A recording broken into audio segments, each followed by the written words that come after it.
Hi, this is Nick with Zamora Woodworking. Today I want to dive into the level probe and the ins and outs about it, especially for the beginner who has just gotten into CNC work. So let's get into it.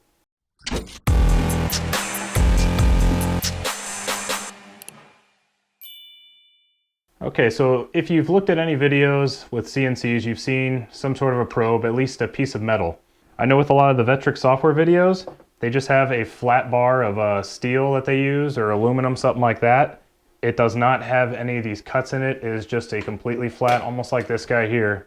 And then at the end, it has a little pickup to attach a cable to, kind of like this guy here. And it kind of confused me when I first started doing CNC work. Didn't know what the hell was going on. A lot of you may think, okay, well, for the price, this thing must have some special circuitry in it or something like that. No, it does not. It is just a flat piece of aluminum.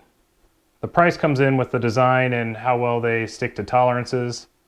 So with this guy here, the general principle of it, with any of them, not with this or any other ones, there's nothing special inside there. Like I said, this is just a piece of aluminum that has been milled. The dimensions are very accurate and stable, obviously, because it's metal. And you use this in a variety of different ways, but let me go over how it actually functions. Use one of these cables that comes along with it. If you don't have this machine, the Onefinity, you'll have something very similar to this. You can use any probe on any machine that I know of anyways, unless there's something special on a different machine. But as far as the Onefinity goes, I know for sure it doesn't really care. It's just completing a circuit. So this guy here plugs in either there or right there, does not matter. It is just a piece of metal. What it does is, I'm going to act like this is the router here. You attach this to your bit and it comes on down, and when it touches, it completes a signal, which on the other end, this guy here, goes to your Onefinity controller. It senses that and knows that the circuit was completed. Now the cool part is, because these two surfaces here are completely flat to each other, meaning that this surface here is like this and this surface isn't like way out here, right? And in the settings of your controller, which I'll show you here in a second, when it touches here, it knows that it hit this, obviously, this object. And what it does is it subtracts this out, well, adds or subtracts this, however you want to look at it, but it knows what this dimension is because it's pre-programmed to the controller. I would highly recommend that you check those. You can measure it with some calipers like this. Mine is 0.6 right there. You can check it all along there. Obviously make sure that you're hitting a clean area, nothing's been damaged. I did that one there, that was not factory. But because when it hits here, and it knows that distance from there to there, it knows where your work surface is. There's another cool trick that the Onefinity does that other machines may or may not do. First, obviously, make sure this is nice clean area. You see this little circle right here? Let me bring it on in. See that circle right there? Remember, this only works for the bottom left of this material. Do not do this anywhere else or you will have problems. So say I'm acting as the router. What it'll do is if you say to probe X, Y, and Z, it will touch. You need to get it right over this circle right here. It'll touch here. It'll touch kind of fast. It'll come back and do a very slow touch. What it's doing is it's trying to find this, and once it does, it wants to really fine tune. But it'll come down here, it'll touch, and it'll go real slow and touch and find that exact point. You'll have to enter in your bit size. Then what it'll do is, after it touches here, it'll go out and it'll come in. It knows relatively where you, like if you set it up here, you'd be screwed. It would come here and then it would hit real hard and you wouldn't like that. Or if you did it over here, after it does that and it comes over here, it wouldn't make it. So you need to do this circle right here. I promise you that. So it'll hit here, it'll come out, and then it'll slowly come in and touch there, and then touch again. And then it'll come in, fast touch, and then very slow touch. And what it is doing, I'm going to do the analog from the side, is when it touches here, right? This is a cylindrical bit. You only want to use cylindrical bits. I'll get into that in a second. It might be touching here, but what it's going to do is it's going to add in the distance which you have pre-programmed in the controller. I'll show you here in a second. Here to here, It's going to add that in so it knows exactly where this is at. So even though it touched here on the side for a 0, it actually knows the 0 is truly right here. And remember, the 0 of your machine is actually the absolute dead center of this bit. It is not the outside. So when you put in the diameter of your bit, say this is a 1/4 inch, it actually does that, but with an 1/8 added, not with a 1/4, because a 1/4 would put you over here. With an 1/8 it would put you right there in the center line. Because this guy is perfectly 90 degrees with this guy, as long as you're touching a corner, it will know after it's done doing both those probes the exact 0 of this. What you don't want to do, and I'll show you with this guy here. See, this is a 90-degree V-bit. Let's see if it'll focus. No, cameras don't like to focus on metal very well. If I touch the side right here, see if I touch too high, that's not going to actually get the end, because whenever you enter into the machine, it's going to ask you, what is the diameter of your bit? Well, with this guy here, it's 0.5, a little over 0.5, but anyways, we'll just say 0.5 between friends. If it touches here, it's not 0.5, right? And then especially if it goes like this, that's not 0.5. I do not recommend whatsoever, unless you are only probing Z, don't use a V-bit, ever. It's very dangerous. These also sometimes have coatings on them. If there is any sort of coating, it will not make a circuit here. You are going to completely, you're going to isolate the circuit, and you're not going to have any conductivity between here and here. So do not use a coated bit. If your bit is coated, lightly get some sand, paper, or something like that, and sand it. Bad things will happen.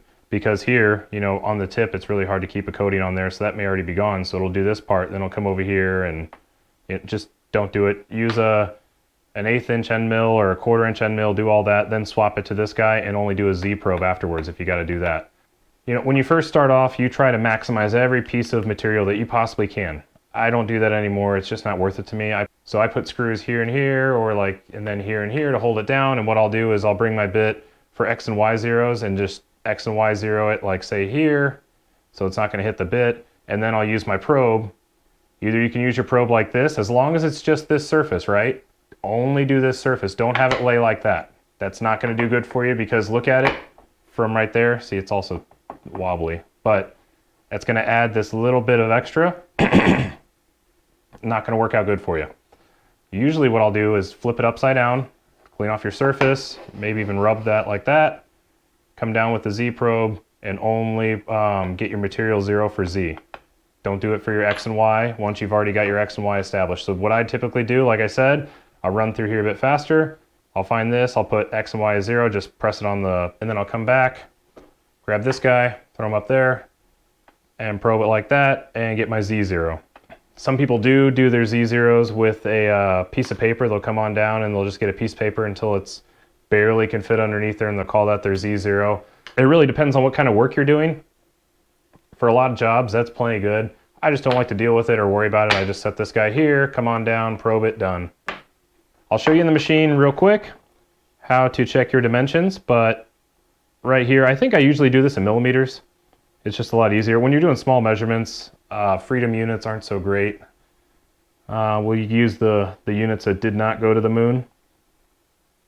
So we'll switch on over to the millimeters. Measure here.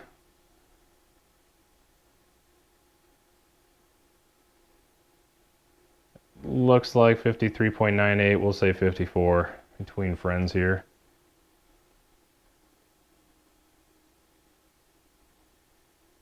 That looks like 54 as well. Okay, there. So let's go over to the machine and I will show you how to input those, or at least check them. First things first, I'm unhomed. If you just want to set your X and Y zeros, right, and do just the Z probe, you can just click right here, the Z probe. If you want to do all three of them, remember where it runs through that full sequence I just talked to you about? Is this guy right here. So first I'm going to show you guys the probe X, Y, and Z. So we're going to say probe X, Y, and Z. And by the way, this has to be on the bottom left. It doesn't ride on top of that. The material rides inside there. So start here, slide up, make sure there's nothing else around there, like no crap there, it's a flat board. And then also, if you're going to do this, You're going to take your Z's from there. I would highly recommend that you're not machining all this out if you ever have to do a switch a bit, because then you're not going to be able to get your Z again. I would get much wider material so you can. But I'm going to go over there and press probe X, Y, and Z. Now it says to touch these two together. So I'm going to touch them, click continue. And then it asks for the tool diameter, which is 1/4 inch, set.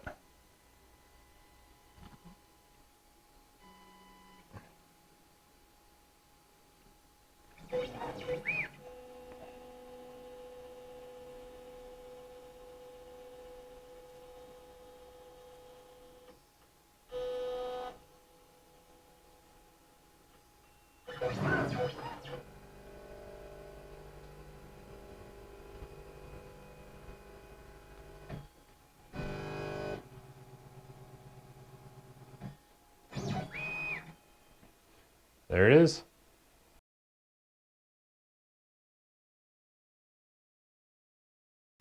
So I just showed you guys the probe X, Y, and Z. There's that guy there. And then if you already probe your X and Y, you can do this right here, just the probe Z. Okay, now it knows that works. Good. Click continue. Now it's going to go down real slow. And then come back down again. And then it says it's complete.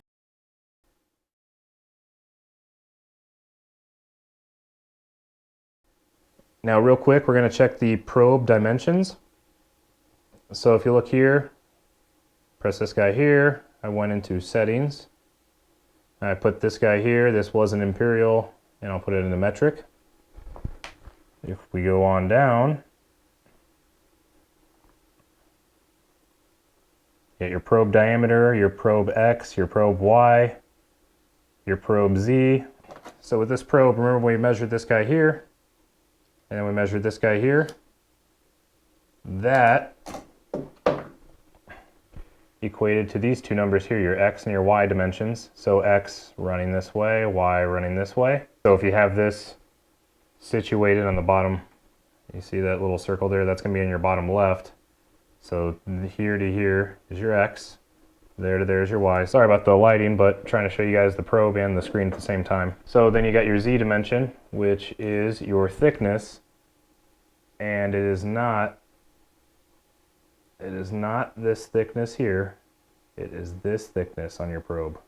So there to there. Make sure you got that all right. I like to do that in millimeters. Here's your two seek settings, how fast to move them. So fast and slow, first it comes in fast, and then it comes in slow to really define where that point is. And I'll show you why that's critical here in a moment. Once you get this the way you want it, you're going to go up there and save it. And then I come back later and I change this back to Imperial, because that's what I run everything in. I didn't change anything, so I'm just going to click save and be done with it. And restart your controller. I always like to do that after I do something like this. So shut down. Now another big question I've been getting is, why does it have that message at the beginning to touch this from here to here, right? To make sure that those two touch prior to this engaging and checking the Z probe. If it did not, and I have done this, I've accidentally left this off. I got this under here, I was rushing, I pressed probe Z and I was like, oh, okay, come on, let's go. Look over, oh shit, this wasn't on there, because I was touching. I was going, wow, that's not making a connection, what's wrong? Luckily it checks to make sure that's on there. Now, another thing is make sure you don't put it over here, because while it probes down, it may fall off, depending on how your dust boot is. This one is a bit different. If it did not do that check, and say this was off, and it just automatically went for probing, there is a setting in the machine of how far this will go down, and if it doesn't receive a signal, that it'll stop. But say it didn't have that either, right? And this came off. This machine would send this as far down as it could and keep pressing until the sides of your machine lifted off there or something else broke. It would just be an uncontrollable failure of the machine. Mainly because these 2 points are never going to touch and stop it.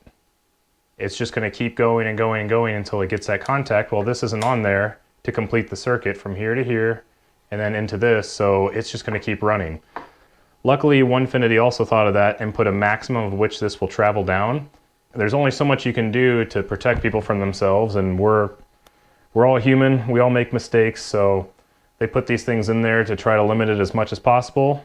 Also, if you have one of these probes, I highly suggest getting some RTV or some sealant or some contact cement, anything like that, and put it on the back here so it doesn't want to break right at that point. So my other probe, if you look at that, I don't use this one as much as on my other machine, is free from right there. You can just see that it'll bend and this and that whenever that's on there, and then whenever I store it, doing it like that, it gives you a bit of a strain relief and really protects the wire. If you start looking through the forums or the Facebook page, these broken wires are a big problem. Hey, thanks for sticking around for the whole video. For those of you interested, I'm now selling the rear dust collection physically on my Etsy store. These are a couple that are about to be shipped out. The shipping times on Etsy show like 2 weeks or something like that. I put it real high because I keep getting orders in and I just want to make sure I can keep up, but I got a second printer coming in because of the overwhelming demand, and I should be able to keep up a lot faster. I've also had some parts come out that were blemished that I'm going to sell at a discount. It'll be hit or miss when it happens. I'm not going to have them all the time, just whenever I have prints that just didn't serve up to the quality I want to sell as full price. But something like this, it's got, you know, some physical abnormalities there, a little bit there, but it will actually physically still 100% work. Anything I sell will have to 100% work. I'm not going to give you just crap, but like this one here got a little warped a little bit. It'll still sit here and work just fine, do what it needs to do. This one still will do what it needs to do, hold down there and there. I'll have that on the Etsy page as a blemished part, and it's kind of first come, first serve. It'll probably be like 40% off or something like that, the normal price. Also, make sure to like, share, and subscribe. If you comment down below, you'll automatically be entered into our Jenny Bit drawing. When we get to 2,000, we'll be giving another one of these guys away. So make sure to do that. All you have to do is comment down below and be subscribed, and you're automatically entered. So if this video interests you, I'll link one up here in the top that shows how to do inlays and mass production style right up here. And then I also have another video over here that will show you guys advanced tips and tricks part 2. Thanks again for watching, and we'll see you guys in the next one.